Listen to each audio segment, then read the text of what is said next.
जय हिंद दोस्तों। क्या आपको पता है एक कैपिटल जी का मान 6.67 इंटू 10⁻11 न्यूटन मीटर स्क्वायर प्रति केजी स्क्वायर कहाँ से आता है? चलिए इसको जानने का प्रयास करते हैं। आपको पता है ग्रेविटेशनल लॉ ये बोलता है कि जो एफ जी होता है वो आपके पास होता है G m1 m2 divided by r square. अगर आप इसको थोड़ा सा कैलकुलेशन करोगे तो यहाँ से आपके पास जी निकल कर आएगा एफ जी आर स्क्वायर और डिवाइडेड बाई m1 पर मेरे को मिल जाने वाला है। यूनिट की बात करते हैं। एफ जी एक प्रकार का फोर्स है इसलिए यहाँ पर आएगा न्यूटन, आर स्क्वायर एक प्रकार का डिस्टेंस है इसलिए आएगा मीटर स्क्वायर, और यहाँ पर m1 m2 क्या मास है तो यहाँ से आ जाएगा आपके पास केजी स्क्वायर। तो यहीं से आता है न्यूटन मीटर स्क्वायर और प्रति में केजी स्क्वायर। ये तो आपका यूनिट हुआ, लेकिन इसका न्यूमेरिकल वैल्यू कहाँ से आता है उसके बारे में देखते हैं। देखिए हम यहाँ पर दो पिंड एज्यूम कर लेते हैं, एक को ले लिया अर्थ और दूसरा ले लिया मैं 1 kg का कोई ऑब्जेक्ट, ठीक है, जो कि इस अर्थ के क्या है सरफेस पर है। अब हम क्या करेंगे, इस अर्थ के टोटल मास को हम इस सेंटर पर एज्यूम कर लेंगे, इस पर इसके पूरे मास को, मतलब ये पूरा अर्थ है, इसके पूरे मास को हम इस सेंटर पर एज्यूम कर लेंगे और उसको बोलेंगे m1, जो कि होगा मास ऑफ अर्थ। जो आपको पहले से पता है कि अर्थ का मास कितना होता है 6 × 10⁻24 kg, ये आपके पास क्या है अर्थ का मास है, ठीक है। और यहाँ पर m2 क्या निकल कर आएगा 1 kg, और इन दोनों पिंडों के बीच का डिस्टेंस कितना हो जाएगा, उस रेडियस के बराबर हो जाएगा। यानी जो r होगा वो जाएगा r ऑफ e, यानी रेडियस ऑफ अर्थ, जो कि होता है 6400 किलोमीटर।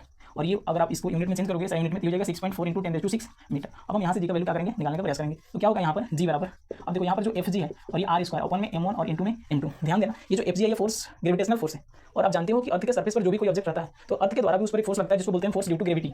तो इस केस में होगा क्या, जो एफ जी होगा वो एफ स्मॉल जी के बराबर होगा। देखिए ये दोनों अलग अलग चीज़ है, इसका मतलब होता है ग्रेविटेशनल फोर्स और इसका मतलब होता है फोर्स ड्यू टू ग्रेविटी। तो फिलहाल ये सरफेस पर है इसलिए जो एफ जी का वैल्यू होगा उस एफ जी के बराबर होगा, यानी स्मॉल जी के बराबर होगा। तो यहाँ से आ जाएगा F capital G equal to F G होता है m इंटू स्मॉल जी, यहाँ पर m कितना लिया 1 kg, 1 इंटू और जी का वैल्यू 9.8 मीटर प्रति सेकंड स्क्वायर, और ये आएगा केजी में। यहाँ से आप कैलकुलेट करोगे तो आएगा 9.8 न्यूटन, ये जो एफ जी का वैल्यू होगा ग्रेविटेशनल फोर्स, क्योंकि अर्थ के सरफेस पर जो जी का वैल्यू होता है वो 9.8 मीटर प्रति सेकंड स्क्वायर के बराबर ही होता है। अब हम इस वैल्यू को इसमें सब्स्टिट्यूट करने वाले हैं, तो मिलेगा क्या मेरे को, यहाँ से मिलेगा 9.8 आर स्क्वायर का मतलब ये हो गया कि 6.4 और इंटू 10⁻6, फिर से आएगा 6.4 इंटू 10⁻6 और डिवाइडेड बाई m1 m2 कितना है 1 kg और m2 कितना है 6 इंटू 10⁻24 kg। जब इसको आप कैलकुलेट करोगे ना तो यहाँ से आएगा 9.8 इंटू 6.4 इंटू 6.4 और इंटू 10 के पावर से इंटू 10 के पावर से यानी 12, और ये हो जाएगा आपके पास 6 इंटू 10 के पावर 24, और इसका यूनिट क्या आएगा न्यूटन मीटर स्क्वायर प्रति केजी स्क्वायर। अब इसको कैलकुलेट करो, आप कैलकुलेटर का यूज कर सकते हो, आपके सामने मैं इसका कैलकुलेशन कर रहा हूँ। कितना आएगा 9.8 इंटू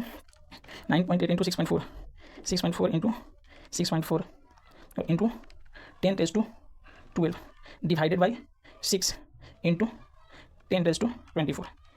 देखिए आप अगर देख सकते हो तो इसमें आपका वैल्यू आ चुका है, आया 6.69013333 इंटू 10⁻11 न्यूटन मीटर स्क्वायर प्रति केजी स्क्वायर। आप जानते हो कि यहाँ पर जब भी 6 के बाद अगर 5 से बड़ा डिजिट हो तो हम लोग उसको क्या कर सकते हैं, उसको चेंज कर सकते हैं बड़े डिजिट में। यहाँ से आप लिख सकते हो 6.7 लगभग में इंटू 10⁻11 न्यूटन मीटर स्क्वायर प्रति केजी स्क्वायर। ये आपका कैपिटल जी का वैल्यू यहाँ से समझ सकते हैं।